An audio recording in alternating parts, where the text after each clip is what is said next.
Apocalipsis es el último libro de la Biblia, capítulo 21, versos 2 en adelante. Dice así la palabra de nuestro Dios. Apocalipsis 21, 2. Felicitamos a Jocabel, que estuvo de cumpleaños ayer. Ya no fui a esa ranchera, pero ya luego, ¿verdad? Y yo, Juan, vi la santa ciudad, la nueva Jerusalén. Si me ayudan, hay un poquito de eco en el sonido, el cargado de sonido. Yo, Juan, vi la santa ciudad, la nueva Jerusalén, descender del cielo de Dios, dispuesta como una esposa ataviada para su marido. Y oí una gran voz del cielo que decía: He aquí el tabernáculo de Dios con los hombres.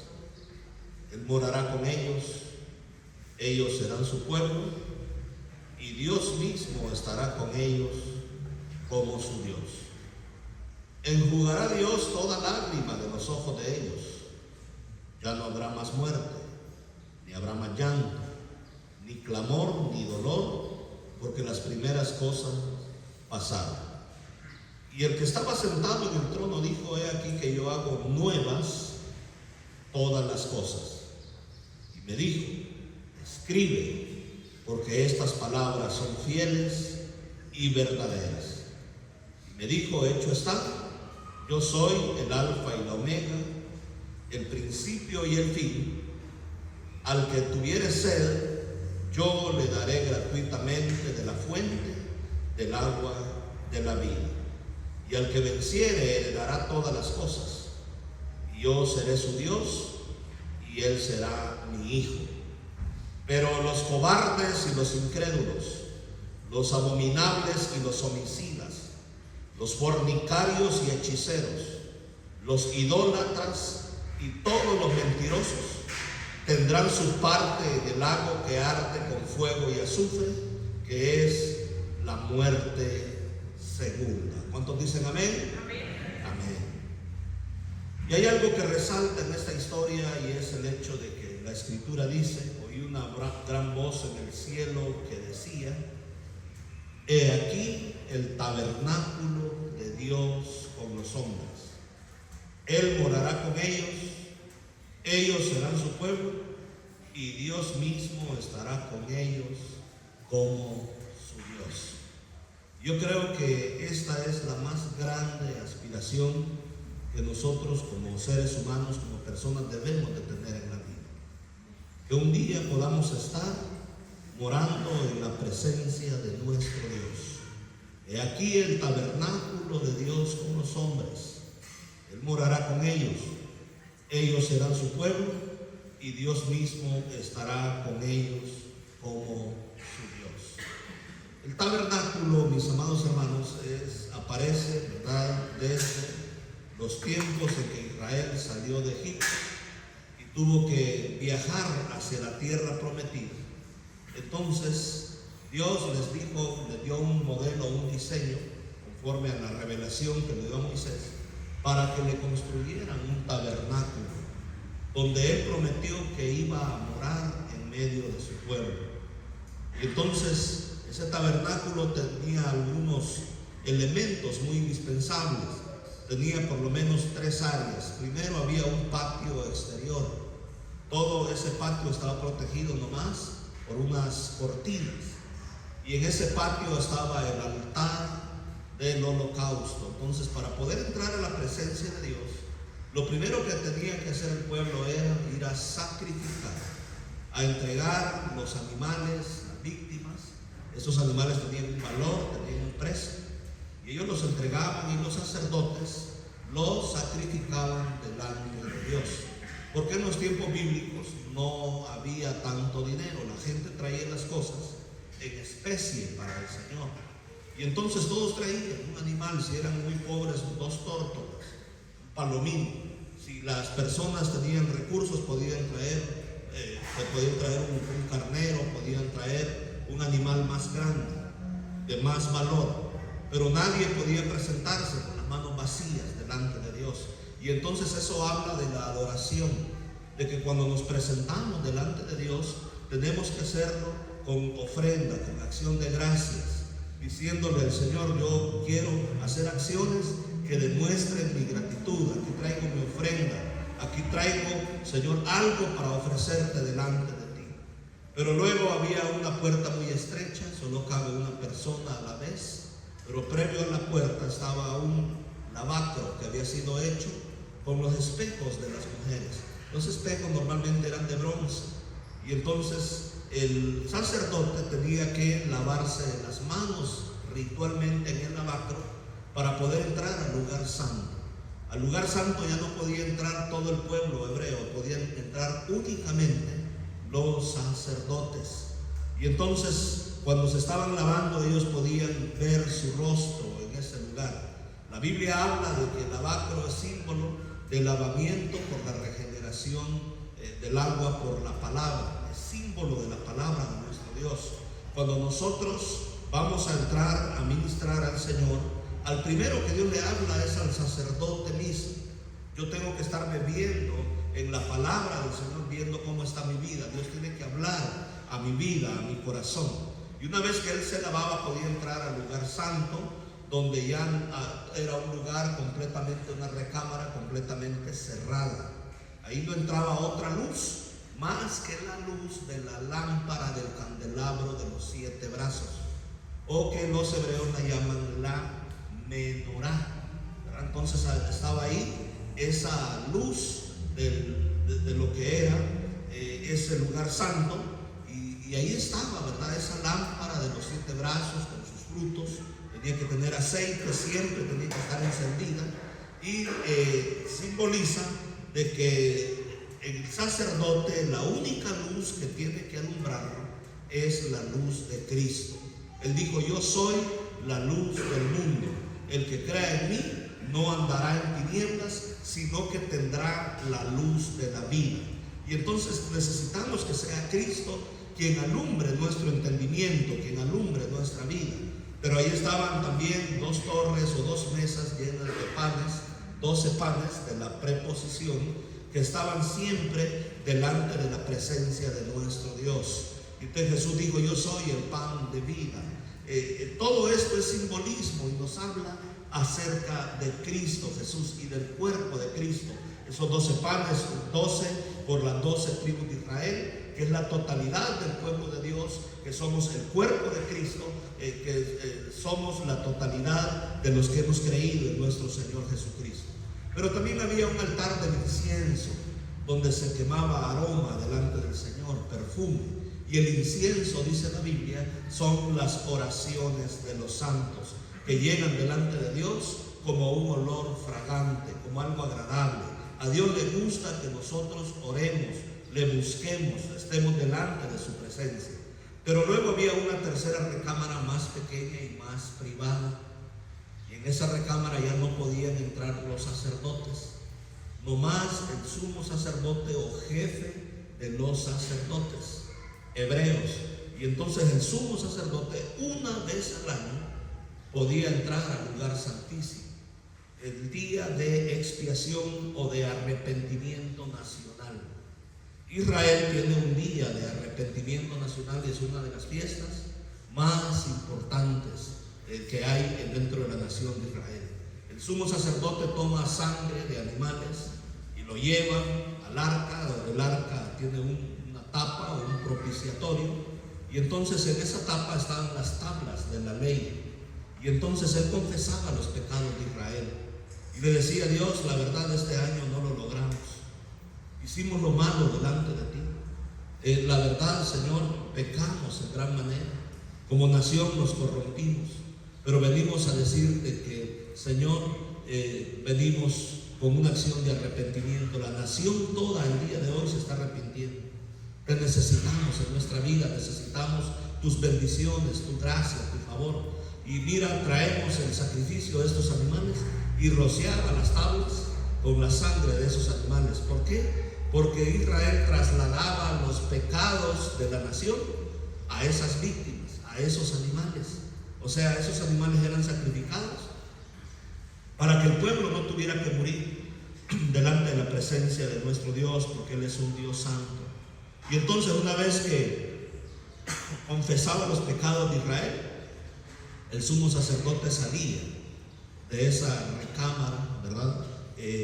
Y de esa manera, entonces, ¿qué había en ese lugar santísimo? Ahí estaba el arca de la alianza.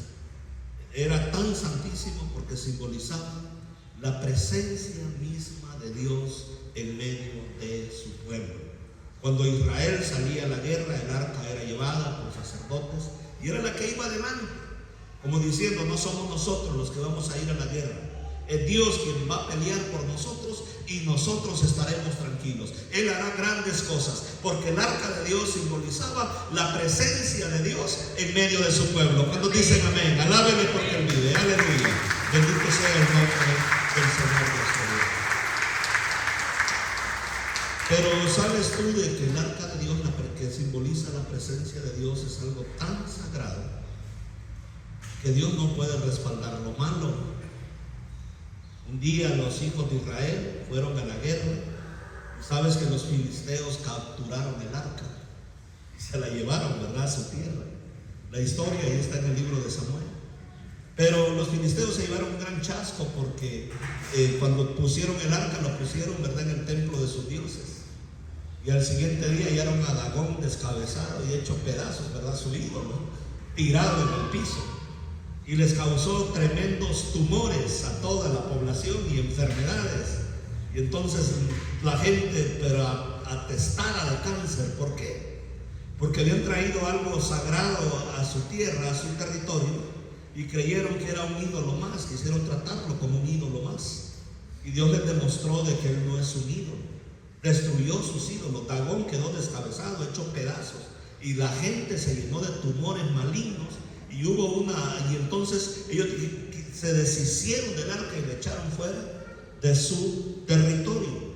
Pero encontramos a un hombre conforme al corazón de Dios que rescató el arca que había sido capturada por los mismos filisteos. Y esa historia está en el segundo libro de Samuel, en el capítulo 6, verso 1, y dice la escritura. Entonces, de lo que quiero hablar es cómo hacer regresar la presencia del Señor a nuestras vidas. Porque muchas veces, hermanos, nos hemos ido a contaminar. Hemos pecado delante del Señor. Y Dios dice: ustedes han hecho separación entre nosotros y vosotros. Hay una separación. Vuestras maldades, vuestras transgresiones han hecho separación entre nosotros y vosotros, dice el Señor. Pero dice el capítulo 6, verso 1 del segundo libro de Samuel: David volvió a reunir a todos los escogidos de Israel y reunió a 30,000. Y se levantó David y partió de Baala de Judá con todo el pueblo que tenía consigo, para hacer pasar de ahí el arca de Dios, sobre la cual era invocado el nombre de Jehová de los ejércitos, que mora entre los querubines. ¿Dónde moraba Dios? Entre los querubines. Allí en el arca tenía 2 querubines esculpidos en oro y estaban, ¿verdad?, mirándose el uno al otro con sus alas extendidas, protegiendo el arca, la chequiná de Dios, la presencia misma de Dios. Y entonces aquí dice que sobre el arca de Dios, en la cual era invocado el nombre de Jehová de los ejércitos, que mora entre los querubines. En el arca, ¿quién moraba, hermanos? Dios mismo estaba ahí, en medio de su pueblo. Entonces pusieron el arca de Dios sobre un carro nuevo. Error número 1: Dios no se mueve sobre carros nuevos. Hoy en día hay mucha manipulación en el evangelio. Hay gente que cree que con cosas novedosas va a atraer la presencia de Dios, ¿verdad? Y entonces ponen escenarios oscuros como si fuera antro, apagan las luces y ahí adoran y quieren hacer un montón de cosas novedosas, creyendo que de esa manera van a atraer la presencia de Dios. Pero la presencia de Dios no se atrae con cosas novedosas. La Biblia dice que un corazón contrito y humillado jamás de los jamases lo va a menospreciar el Señor nuestro Dios. ¿Cuántos dicen amén? Aleluya. Dele gloria, dele honra, dele alabanzas al Señor nuestro Dios. Aleluya.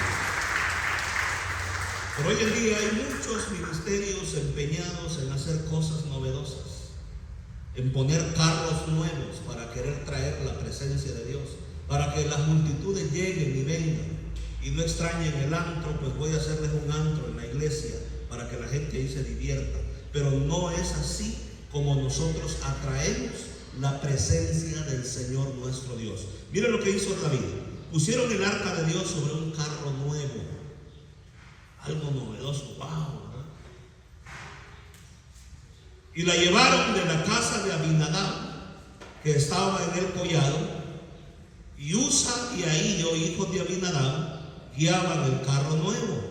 Fíjate, Usa y Ahío, ¿quiénes eran? Eran hijos de un tal Abinadab, donde había estado guardada el arca. Ahí la fueron a tirar los filisteos, ahí la fueron a dejar. Y cuando lo llevaban de la casa de Abinadab, que estaba en el collado con el arca de Dios, Ahío iba delante del arca. Para empezar, el arca tiene que ir delante del hombre y no el hombre delante del arca. No se trata de nosotros, no a nosotros, dice el Salmo 115, no a nosotros, oh Dios, sino a tu nombre da gloria por tu misericordia y por tu verdad. ¿Cuántos dicen amén? Es un error, hermano. Aleluya. ¿Quién iba delante del arca? Ahí, el hijo de Abinadab. Para empezar, ellos no eran sacerdotes. Y ahí iba juntamente con Usa, su hermano. Jamás nos pongamos nosotros por delante de nuestro Dios. Yo le digo al Señor, Señor, mejor ve tú delante y yo atrás, Señor. Porque tú eres el que sabe pelear las batallas. Tú eres el gran yo soy. Tú eres el gran campeón. Tú eres la fortaleza de los siglos. Tú jamás has perdido una guerra. Tú eres el gran yo soy, tú eres el alfa y el omega, tú eres lo más importante. Yo solo soy tu chalán, Señor. ¿Cuántos dicen amén? Aleluya. Alábele porque Él vive. Aleluya.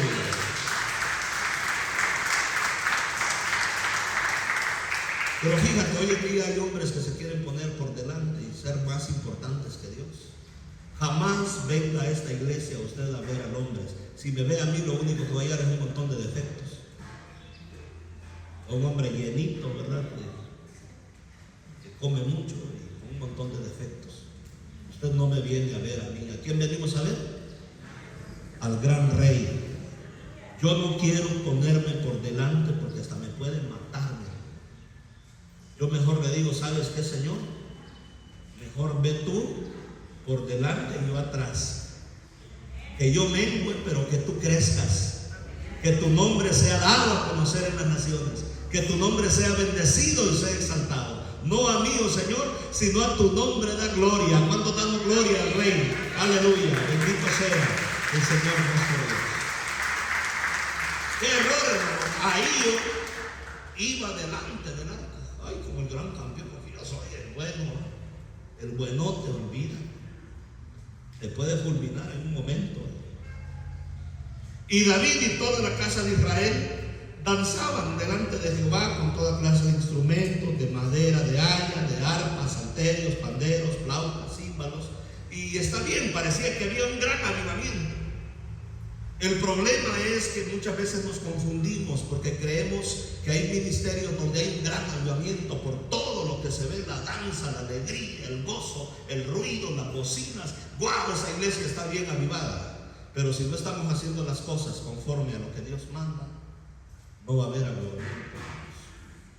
Nomás va a ser ruido, metal que resuena.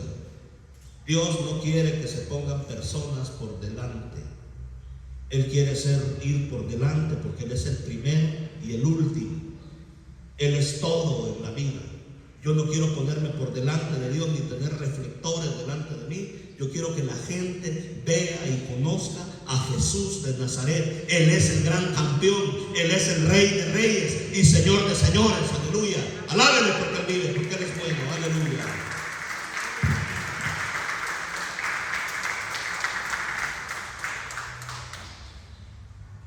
Entonces, error número 1, quisieron llevar el arca de Dios en un carro nuevo.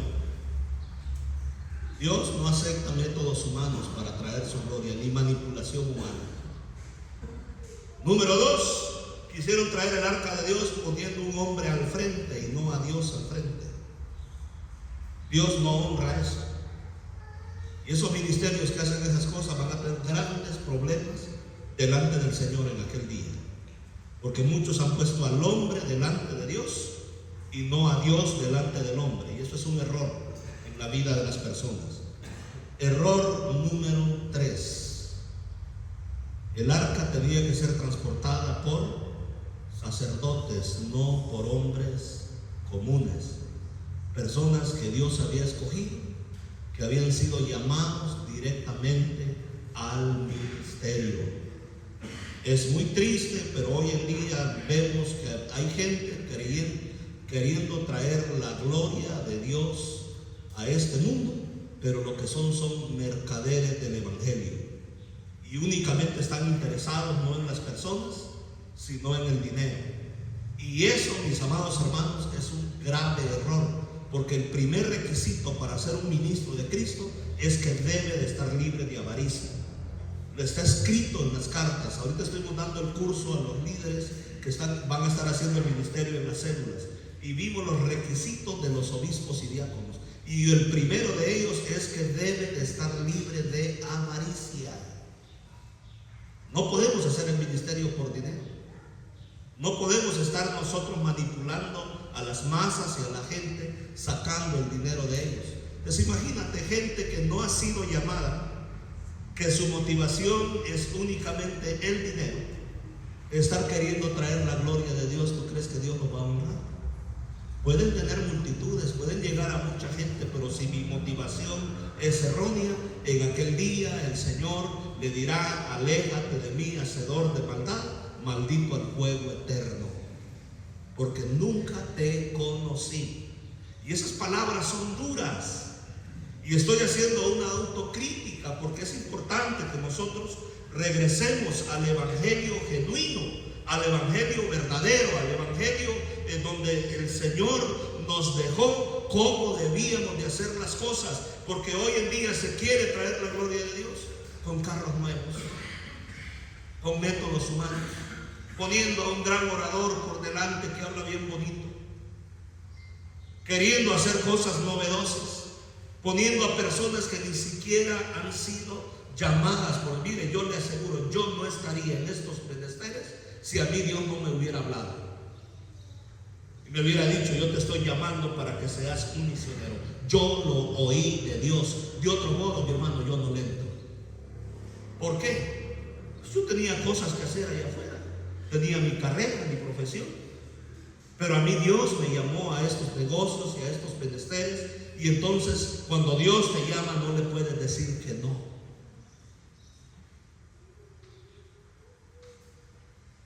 David y toda la casa de Israel danzaban delante de Jehová. Y es que hay una gran confusión, porque uno dice: es que hay danza, hay alabanza, hay gozo, hay alegría, hay milagros, ahí está Dios. No necesariamente, mi hermano. Elías se llevó un gran chasco, porque dice que venía un gran terremoto y todo temblaba y la tierra temblaba, pero Dios no estaba en el terremoto. Y después de él es un viento que rompía las rocas y un enorme viento recio, pero Dios no estaba en el viento. Y después de eso un torbellino, y Dios no estaba en el torbellino.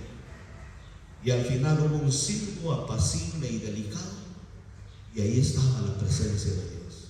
Elías se puso el manto sobre su rostro y adoró.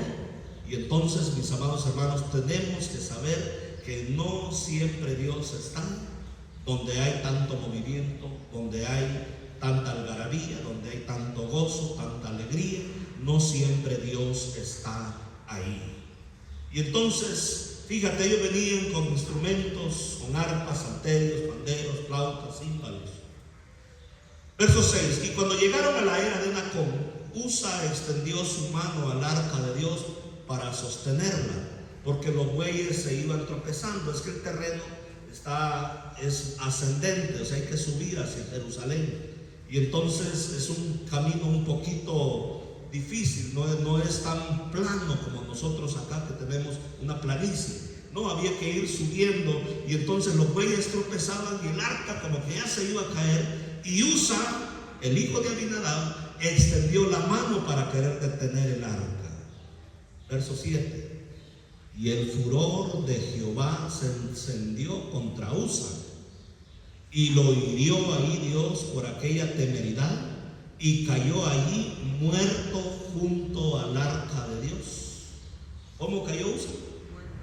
Porque se atrevió a tocar lo sagrado sin haber sido llamado al sacerdocio. Pues es algo muy delicado. Imagínate la gente que hace el ministerio por dinero,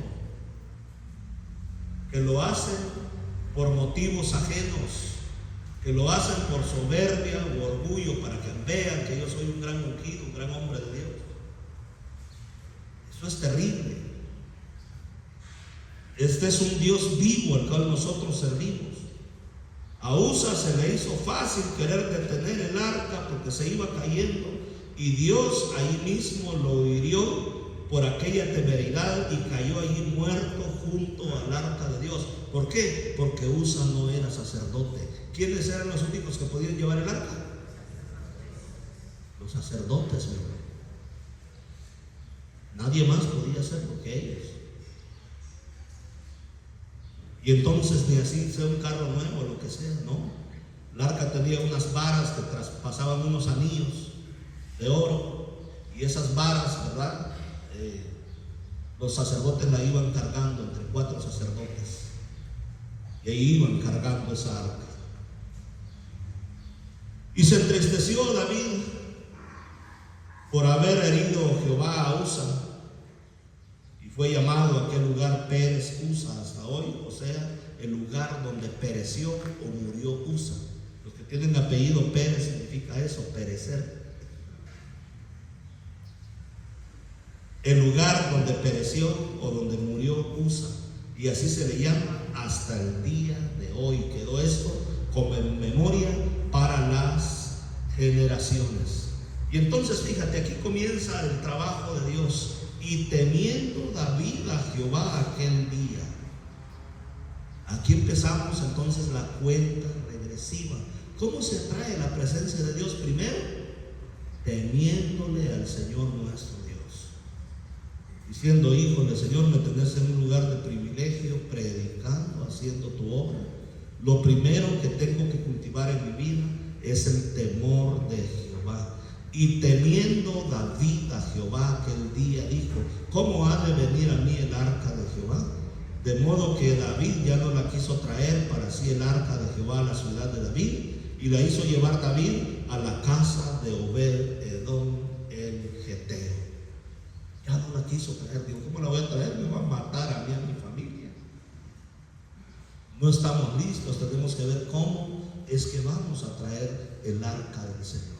Entonces, el primer elemento, hermanos, para nosotros poder atraer esa presencia de Dios a nuestras vidas, es que tenemos que tener el temor del Señor en nuestros corazones. Temerle a Él con todo nuestro corazón. Saber que servimos a un Dios que no es un ídolo, mi hermano. No es un ídolo, es un Dios verdadero. En el Nuevo Testamento hubo una familia que no tenía el temor de Dios. Vendieron una propiedad y ellos dijeron que iban a traer el precio de lo vendido y lo consagraron al Señor nuestro Dios. Y una vez que lo consagraron, vinieron y sustrajeron de lo consagrado una parte, y nomás dieron una porción de lo que le pertenecía al Señor. Y entonces Pedro, lleno del Espíritu Santo, le dijo: oye, vendiste, Ananías, vendiste la propiedad en tal precio. Y él dijo: ah, sí, ese fue el precio en el cual lo vendí. Y le dijo: ¿y por qué habéis mentido al Espíritu Santo? Quedándotela no era tuya, o sea, ¿para qué lo consagraste y tomaste de las cosas consagradas? He aquí los que sacaron, ¿verdad? Aquí los jóvenes te van a sacar. Y al instante Ananías cayó muerto. Está registrado en el libro de los Hechos. ¿Por qué? Por manipular las cosas sagradas, mi hermano. El Señor dijo: deben al César lo que es del César y a Dios lo que hay cosas que son de Dios. Yo no debo andar jugando con esas cosas. Son del Señor y a Él le pertenecen. Las cosas consagradas le pertenecen al Señor nuestro Dios. Pero luego entró su mujer, como que ella sin saber que su marido había muerto. Zafira le dice: Pedro, vendí la heredad en tal precio. Y ella dijo: sí, en ese precio, Pedrito. Usted sabe que somos generosos, somos de los más fieles en la iglesia. ¿Por qué le habéis mentido al Espíritu Santo? He aquí los hombres que sacaron a los jóvenes que sacaron a tu marido, te sacarán a ti también. Y al instante Zafira cayó muerta dentro de la iglesia. Y sobrevino un gran temor a toda la iglesia. Hoy necesitamos volver a ese temor. Queremos ver la gloria de Dios, los milagros, las maravillas, la bondad de Dios. Pero muchas veces, mis amados hermanos, yo temo que hay gente que todavía no tiene el temor de Dios en sus corazones. Lo único que tiene es una religión, un hábito de venir a la iglesia, pero Dios todavía no está ese temor en nuestras vidas, no está ese temor en nuestros corazones. David ya no quiso traer el arca para sí de Jehová, la ciudad de David. La hizo llevar a David a la casa de Obed-Edom el Geteo. Obed-Edom vivía, según la teología bíblica, a unos 15 kilómetros de la ciudad de Jerusalén. O sea, ahí estaba cerquita, hombre. Pero dijo David: no, hombre, voy a traer la muerte a mi propia casa. Mejor vamos a darnos un tiempo y mejor no voy a llevar el arca, porque esto de tener la presencia de Dios en nuestras vidas es algo muy serio. 6:11. Y estuvo el arca de Jehová en la casa de Obed-Edom Geteo, ¿cuánto tiempo? 3 meses. Y fíjate: y bendijo Jehová a Obed-Edom y a toda su casa. Te voy a decir el porqué, el afán de tener la presencia de Dios en medio de nosotros. Cuando la presencia de Dios está en nuestra vida, ¿sabes qué hay? Bendición. Dios nos bendice en gran manera. Y bendijo Jehová a Obed-Edom y a toda su casa. Cuando tú dices: yo quiero que en mi casa se abra una célula para que se predique la palabra de Dios, y vamos a evangelizar, y vamos a orar por ese lugar, por la colonia, y vamos a comprometernos a hacer la gloria, la obra de Dios, ¿sabes qué va a suceder?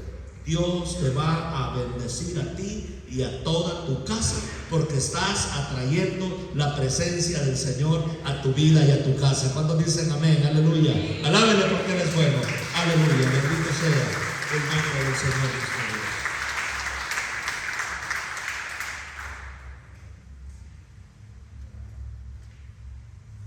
En 3 veces Dios le bendijo. Cuando el Apocalipsis dice aquí el tabernáculo de Dios con los hombres, ellos serán su pueblo y Él será su Dios. Y Él va a enjugar, dice, toda lágrima de los ojos de ellos. Y no habrá más llanto, ni más dolor, ni más muerte. Todo he aquí yo hago nuevas todas las cosas.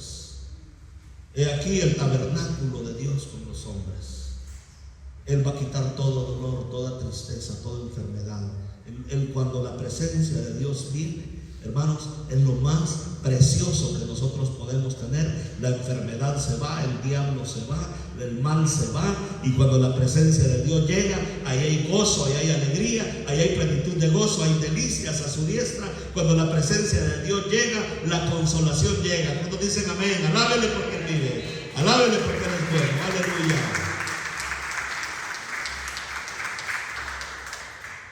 Y le fue dado aviso al rey David diciendo: Jehová ha bendecido la casa de Obed-Edom y todo lo que él tiene. Para Dios Él no tiene ningún problema en bendecir a una persona que de una manera sencilla, mira, le abren a su casa, a su vida, para que ahí reine y more la presencia de Dios. A causa del arca de Dios, Dios ha bendecido a Obed-Edom. Entonces David fue y llevó con alegría el arca de Dios de la casa de Obed-Edom a la ciudad de David. Pero te aseguro que ya no llevó un carro nuevo. Entonces, ¿qué llevó? Sacerdotes, levitas, que cargaran el arca. Y entonces David fue y llevó con alegría el arca de Dios de la casa de Obed-edom a la ciudad de David. Cuando nosotros queremos que la presencia de Dios more entre nosotros, tenemos que hacerlo con alegría, entrar por sus puertas con alegría, con acción de gracias, alabarle, bendecir su nombre. Pero si vienes y estás como estatua ahí, hombre, ¿cómo tenemos que hacerlo? Con alegría, con gozo. Y mira, y cuando los que llevaban el arca de Dios habían dado 6 pasos, él sacrificó un buey y un carnero engordado. Mira, cuando los que llevaban el arca de Dios, no dice que la llevaban en carro nuevo. ¿Quiénes la llevaban? Sacerdotes. O sea, David tuvo que hacer lo que debió haber hecho al principio. Puso sacerdotes que cargaran el arca, no era en un carro nuevo, no era en algo novedoso. Eso a la larga lo único que trae es problemas. Y cuando los que llevaban el arca de Dios habían dado 6 pasos, él sacrificó un buey y un carnero engordado. El primer paso para traer la presencia de Dios es que necesitamos el temor del Señor en nuestros corazones. El segundo paso es que hay que hacerlo por medio del sacerdocio. El tercer paso, mis amados hermanos, es que tiene que hacerse por medio de sacrificios. Cada 6 pasos él sacrificó un buey y un carnero engordado. Escucha bien. De la ciudad de la casa de Obed-edom a Jerusalén habían alrededor de 15 kilómetros. En 1 kilómetro, si tú le preguntas a Google cuántos pasos puedes dar en 1 kilómetro, te va a decir que dependiendo del tamaño, ¿verdad?, del pie, pero de 1200 a 1500 pasos. Yo me voy más por de 1500 porque ellos van cargando, no pueden dar pasos tan largos. 1500 pasos por 15 kilómetros, ¿cuánto te da? ¿Alguien me puede hacer la cuenta ahí, por favor? ¿Cuántos 1500 por 15? 22.500. Y dice aquí, cuando los que llevaban el arca de Dios habían andado 6 pasos. Ahora esos 22.500 dividirlo entre 6.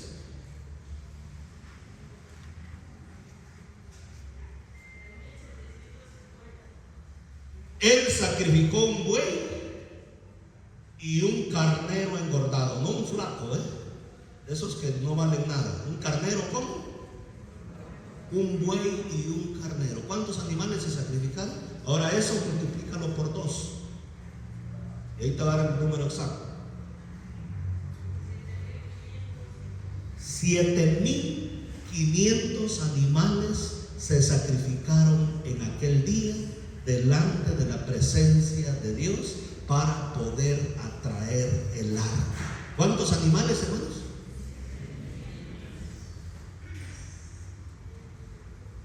¿Cuánto vale un animal de esos hoy en día? ¿Alguien que entienda ese trámite? ¿Cuánto costará un buey hoy en día? Hasta más arriba, alrededor de unos 20, 25. Ponle 20 pesos. Saca la cuenta. ¿De cuánto fue el sacrificio? 20.000 por 7.000, 7.500. A ver, estamos haciendo cuentas nomás. ¿Cuánto? No. 150 millones. 150 millones. Uy, pastor, ¿para qué tanto desperdicio? Así dijeron los religiosos, ¿verdad? Se hubiera vendido por 300 denarios. Es que no, nadie lo está haciendo para ti, lo estamos haciendo para quién. Para Dios. Un hermano me dijo, ¿para qué andan haciendo templos tan grandes Si está debajo de un árbol se alaba a Dios, es que no lo estoy haciendo para ti, chiquito. ¿Lo estamos haciendo para quién? Para Dios. ¿Para quién lo estamos haciendo? Para Dios. Para Dios, alábenle porque Él es bueno, aleluya, bendito sea el nombre del Señor nuestro Dios. Es que a mí no me gustan las danzarinas en la iglesia, que no están danzando para ti. ¿Para quién están danzando? Para Dios. Si no te gustan, quédate con tus gustos, pero deja que otros alaben a Dios. Es que no me gusta ese cuerno, pero oigo gente, creo que es para ti que lo toca, al Señor. De los seres humanos tenemos que saber que a Dios se le da el grande y a Dios se le da lo mejor de lo mejor. Por eso denle su mejor aplauso de esta mañana, alábenle, porque Él es bueno, aleluya.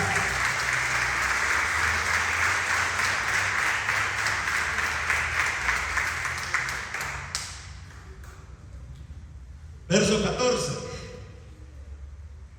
Y David danzaba con toda su fuerza delante de Jehová. ¿Cómo danzaba David? Toda su fuerza. Estaba vestido con un efod de lino. El efod, ¿verdad? Es el que trae las piedras de lino. Y danzaba David con todas sus fuerzas. Y era el rey, fíjate. Qué hermoso sería de que en nuestros gobiernos los reyes alabaran de esa manera a Dios. Otra historia tendríamos, mi hermano.